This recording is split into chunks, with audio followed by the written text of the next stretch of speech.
Il faut bien comprendre une chose, c'est que les forces armées sont la visibilité de la puissance. La puissance, elle peut s'exprimer dans plein de domaines, économiques, le soft power, culturel, etc. Mais les forces armées, c'est la visibilité de la puissance.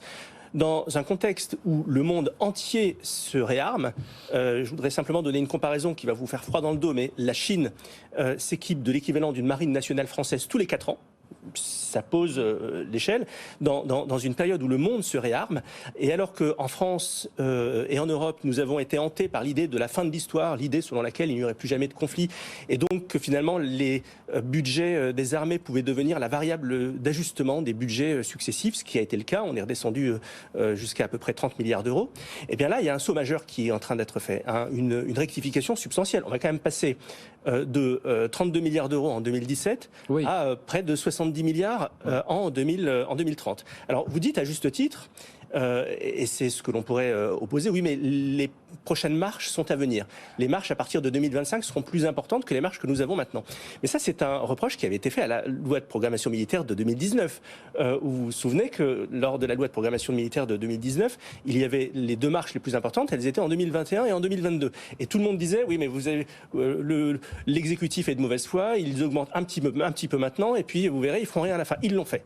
La loi de programmation militaire 2019 a été tenue. Donc je ne vois pas pourquoi la loi de programmation militaire qui vient, vu les enjeux qui sont les nôtres aujourd'hui, ne pourrait pas être tenue, parce qu'il y a aujourd'hui en France une prise de conscience, et je m'en réjouis, et une volonté politique forte. Quant à la question de la souveraineté, évidemment que nous avons perdu en souveraineté dans un certain nombre de domaines, et y compris militaires.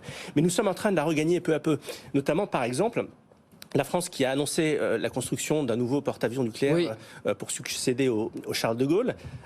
Dont la construction doit commencer en 2025-2026 et qui doit être opérationnelle. Enfin, on espère 2038, 2036. 2036, 2037. Oui. Et donc, ce porte-avions, un tel porte-avions, la France est aujourd'hui le seul pays du monde, avec les États-Unis, à pouvoir créer à 100% un tel bâtiment.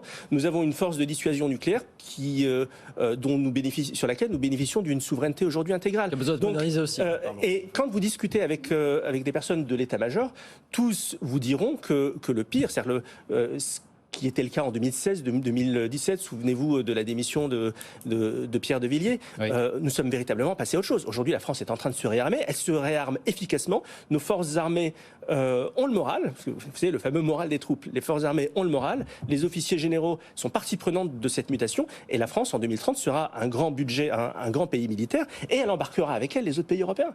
Parce que nous aurons la capacité d'avoir un leadership. Et si vous êtes un nain militaire, vous ne pouvez pas prétendre incarner le leadership. Si vous êtes fort militairement, eh bien, vous serez crédible auprès de nos partenaires européens pour leur dire venez avec nous.